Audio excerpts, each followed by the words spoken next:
إن الحمد لله نحمده ونستعينه ونستغفره ونعوذ بالله من شرور أنفسنا وسيئات أعمالنا. من يهده الله فلا مضل له ومن يضلله فلا هادي له. فأشهد أن لا إله إلا الله وحده لا شريك له، وأشهد أن محمدا عبده ورسوله لا نبي بعده، صلى الله عليه وعلى آله وأصحابه ومن اقتفى آثارهم إلى يوم الدين. يا أيها الذين آمنوا اتقوا الله حق تقاته ولا تموتن إلا وأنتم مسلمون. يا أيها الناس اتقوا ربكم الذي خلقكم من نفس واحدة وخلق منها زوجها وبث منهما رجالا كثيرا ونساء، واتقوا الله الذي تساءلون به والأرحام إن الله كان عليكم رقيبا. يا أيها الذين آمنوا اتقوا الله وقولوا قولا سديدا يصلح لكم أعمالكم ويغفر لكم ذنوبكم، ومن يطع الله ورسوله فقد فاز فوزا عظيما. فإن أصدق الحديث كتاب الله، وخير الهدي هدي محمد صلى الله عليه وسلم، وشر الأمور محدثاتها، فإن كل محدثة بدعة وكل بدعة ضلالة وكل ضلالة في النار. أما بعد، حاضرين kaum muslimin rahimani wa rahimakumullah, telah kami ketengahkan pada beberapa Jumat yang lalu bagaimana kehidupan yang seharusnya dimunculkan dalam sebuah keluarga yang ingin menggapai sebuah keluarga yang sakinah, keluarga yang mendapatkan curahan barakah dari Allah Subhanahu wa taala, curahan rahmat Allah dan beragam kebaikan-kebaikan yang tentunya kita sangat mendapatkan. Pada pertemuan yang lalu kita telah mengingatkan bahwa kecemburuan merupakan watak dasar manusia yang kesemuanya tentunya harus dibingkai secara syar'i. Ketika suatu kecemburuan menjangkiti seseorang, tetapi seseorang itu melupakan kaidah syar'iyyah, maka niscaya hanya akan berujung kepada suatu emosi, berujung kepada sesuatu yang ledum, yang tercela, sebagaimana sebagian orang yang terjebak dalam kesyirikan, pergi ke perdukunan atau melakukan berbagai perihal-perihal untuk menggapai sesuatu yang terbangun daripada kecemburuan, sebagaimana memisahkan antara seorang suami dan istri, atau seorang suami yang ingin melekatkan istrinya dengan cara-cara yang syirik, atau seorang istri demikian pula ketika ingin pisah daripada suaminya karena kecemburuan yang diakibatkan daripada kecemburuan, kemudian melakukan tindakan kezaliman kepada suaminya. Na'udzubillah min dzalik. Hadirin, pada kali ini kita ingin mengingatkan tanggung jawab orang tua, terutama seorang ayah kepada istrinya dan anak-anak wanitanya.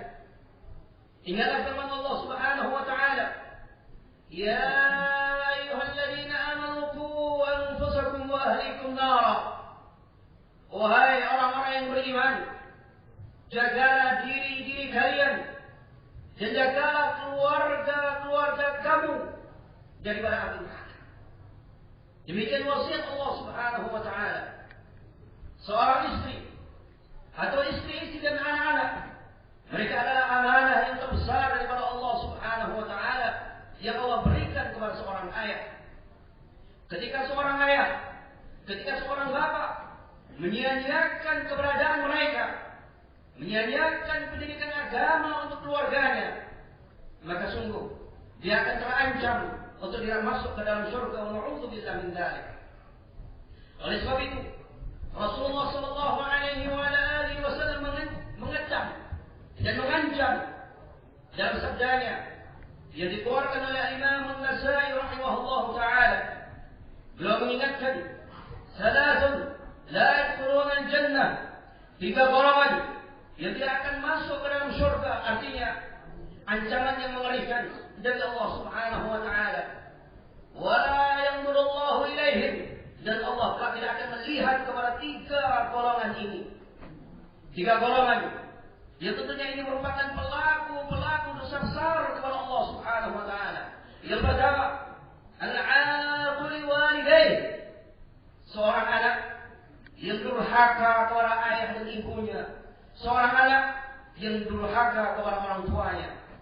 Yang kedua, al-mutarajjilatu minan nisa, segolongan kaum wanita yang berlagak tomboy atau berupaya untuk mengikuti gaya kaum lelaki. Yang ketiga, ad-dayyuth, dan ini merupakan pokok pembahasan kita. Ad-dayyuth, kata Al-Hafidz Ibnu Hajar rahimahullah taala, beliau mengingatkan bahwa dayyuth adalah kepala rumah tangga yang tidak memperhatikan urusan agama kepada istrinya dan anak-anaknya, terutama anak-anak wanitanya. Seorang rumah tangga atau kepala rumah tangga yang menyia-nyiakan kewajiban Allah yang seharusnya dia tunaikan dalam rumah tangga, menjaga kehormatan istrinya, menjaga kehormatan anak-anak wanitanya, karena sungguh besar tanggung jawab yang kelak Allah Subhanahu wa taala akan minta. Hadirin, ketika rasa malu sudah tercabut dari kalangan kaum wanita, apalagi kita mengingat sebagaimana yang disebutkan oleh Rasulullah sallallahu alaihi wasallam bahwa seorang wanita diciptakan daripada tulang rusuk yang bengkok, dan juga sebagaimana sabda Rasulullah sallallahu alaihi wasallam bahwa wanita adalah naqisatu dinin wa aqlin, wanita itu adalah segolongan yang kurang akhlak, kurang akalnya dan kurang agamanya. Jika kondisi mereka dalam keadaan demikian, ditambah tercampurnya rasa malu dalam kehidupan, yang diikuti oleh seorang suami, yang diikuti oleh seorang bapak yang tidak memperdulikan kehormatan mereka, maka sungguh ini merupakan bentuk khianat kepada amanat Allah Subhanahu wa taala. Hadirin, tidak ingatkah bahwa ketika telah dihalalkan bagi kita seorang wanita, ketika telah dihalalkan kepada kita seorang wanita, berarti tanggung jawab yang besar adalah membina mereka dalam tuntunan agama Allah Subhanahu wa taala. Innalah hadirun, bagaimana kecemburuan Rasulullah sallallahu alaihi wasallam ketika Rasulullah melihat dan menyuruh para sahabat melihat kecemburuan dari Sa'ad bin Ubadah yang demikian tingginya, sehingga beliau menceritakan, jika aku mendapati istriku bersama seorang lelaki, niscaya aku akan tebas lehernya dan pedangku. Maka kata Rasulullah sallallahu alaihi wasallam, wa ana aghyaru min, aku lebih cemburu daripada Sa'ad. Wallahu aghyaru minni, dan Allah lebih cemburu daripada aku. Demikianlah kecemburuan Rasulullah sallallahu alaihi wasallam dalam membingkai, dalam menjaga kehormatan keluarganya. Dan ingatlah bagaimana Ali bin Abi Thalib radhiyallahu taala anhu ketika menundukkan negeri-negeri Ajam, ketika menundukkan sebagian negeri-negeri di tanah Arab, maka beliau merasa heran. Beliau merasa heran segolongan wanita-wanita yang keluar di pasar-pasar dengan tanpa memperdulikan mahram yang menyertai mereka. Kemudian Ali bin Abi Thalib menyatakan, sungguh sangat menakjubkan kaum yang tidak memiliki kecemburuan terhadap keluarganya. Demikian kurun ataupun generasi yang mulia yang memiliki kecemburuan kepada keluarganya, yang menjaga kehormatan keluarganya. Bahkan jangan merasa heran jikalau para salafun saleh dari kalangan para wanita khususnya Terkadang bisa dihitung keluar mereka dari rumahnya dalam putaran 1 tahun. Hal itu tentunya untuk menjaga kehormatan dirinya, menjaga kehormatan suaminya, dan menjaga kehormatan yang paling mulia, yaitu agama Allah, tegaknya agama Allah dalam kehidupannya. Hadirin rahimani wa rahimakumullah, demikianlah kecemburuan yang seharusnya menjadi perhatian bagi kaum muslimin. Tidak membiarkan keluarganya dan anak-anak wanitanya menjadi ajang bagi syaitan untuk merusaknya dan memasukkan racun dalam kehidupannya, sehingga menjadi segolongan umat yang tidak memperdulikan dari agama Allah Subhanahu wa taala. Alangkah mengerikan ketika kita sebagian kaum muslimah atau ketika sebagian kaum muslimin melihat bahwa peradaban akhlak dalam bina wanita adalah sebagaimana yang dilihat dari para negeri-negeri kafir yang memberikan kebebasan kepada keluarga-keluarganya, yang memberikan kebebasan secara mutlak dengan tanpa memberikan batasan-batasan agama sebagai hak yang melindungi kehidupan mereka. Hadirin rahimani wa rahimakumullah, ingatlah bahwa mereka adalah tanggung jawab kita yang besar. Keluarga dan anak-anak kita wajib untuk kita jaga tauhid mereka, akidah mereka, wajib untuk kita jaga perilaku mereka dan akhlak-akhlak mereka. Dan tentunya kecemburuan yang dipimpinkan oleh syariah adalah ketika seorang suami berupaya untuk menjaga kehormatan keluarganya, istrinya dan anak-anak wanitanya, sebagaimana yang telah Allah perintahkan dan sebagaimana yang telah dicontohkan oleh Rasulullah SAW. Ingatlah hadirun, ingatlah bahwa orang-orang kufar sebelum masuk Rasulullah SAW atau dari kalangan orang-orang ahlul kitab yang membinasakan mereka adalah ketika para orang tua melepaskan wanita-wanita mereka, sehingga wanita-wanita mereka merusak umat-umat yang ada. Sebagaimana sabda Rasulullah SAW bahwa sesuatu yang merusak umat yang terdahulu adalah kaum wanita. Maka demikianlah yang akan terjadi pada umat ini ketika mereka menelantarkan hak-hak wanita, hak-hak yang Allah perintahkan dalam Al-Quran, bukan hak yang diserukan oleh orang-orang barat, bukan hak yang diserukan oleh orang-orang yang memiliki mental-mental yang rendah, yang tidak memperhatikan agama-agama Allah Subhanahu wa taala, tetapi hak yang Allah serukan dalam Al-Quran, hak yang diperintahkan, yang disuarakan oleh Rasulullah sallallahu alaihi wasallam. Hadirin, perhatikanlah keluarga-keluarga kita. Perhatikanlah keluarga-keluarga kalian. Ingatlah sabda Rasulullah sallallahu alaihi wasallam, kullukum ra'in. Setiap kalian adalah pemimpin. Wa kullukum mas'ulun 'an ra'iyatihi. Dan setiap kalian pasti akan ditanya tentang umatnya. Dan seorang ayat mas'ul wa ra'in 'an ahli. Dia adalah pemimpin dari para keluarganya. Wa huwa mas'ulun 'an. Dan dia akan dimintai pertanggungjawaban kelak di hadapan Allah Subhanahu wa taala. Wallahu a'lam bishawab.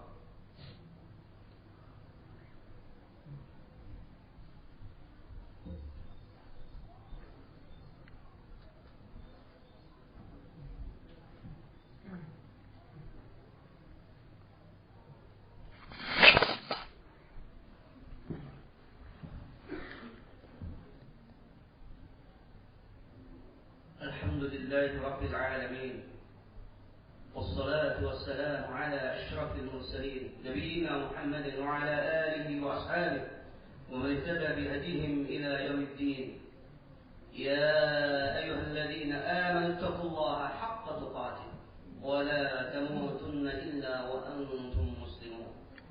Hadirin, ketika kecemburuan yang dibingkai dengan nilai-nilai syar'i menjadi watak dasar kaum muslimin atau menjadi sifat kaum muslimin, alangkah terjaganya kemuliaan suatu bangsa, alangkah terjaganya kemuliaan suatu umat ketika mereka melindungi wanitanya. Dan sungguh telah cukup pengakuan-pengakuan dari orang-orang kafir yang mana mereka merasakan bahwa kerusakan yang ada pada mereka ketika kaum wanita menjadi korban daripada kaum lelaki yang membiarkan dan melantarkan akan hak-hak mereka. Hadirin, kecemburuan merupakan suatu sifat yang indah. Bahkan Allah Subhanahu wa taala telah mengingatkan kepada umatnya bahwa Allah Subhanahu wa taala juga cemburu. Sebagaimana disebutkan dalam Sahih Al-Bukhari Rasulullah sallallahu alaihi wasallam bersabda, "Innallaha yadha." Ketahuilah bahwasanya Allah Subhanahu wa taala itu cemburu. Wa ghairatullah, akan tetapi kecemburuan Allah, cemburu yang Allah miliki. Kata Rasulullah, "Ayyatiyar rajulu maharimah." Ketika seseorang melakukan apa yang telah Allah haramkan. Sungguh Allah Subhanahu wa taala memiliki batasan-batasan yang wajib kita ingat. Allah Subhanahu wa taala memiliki kewajiban-kewajiban yang harus kita tunaikan. Allah Subhanahu wa taala mengingatkan bahwa perkara yang akan memasukkan ke dalam neraka merupakan perkara yang Allah benci. Hadirin rahimani wa rahimakumullah. Ingatlah selalu dalam kehidupan kita firman Allah Subhanahu wa taala, "Ya ayyuhalladzina amanu qu anfusakum wa ahlikum nara." Aqulu qawli hadha والله أعلم بالصواب ونسأل الله بأسمائه الحسنى وصفاته العليا أن يجعل من عبادنا الموحدين وأن يغفر لنا ولسائر المسلمين والمسلمات الأحياء منهم والأموات برحمتك يا سميع يا قريب يا مجيب الدعوات آمين يا رب العالمين وأقيموا الصلاة.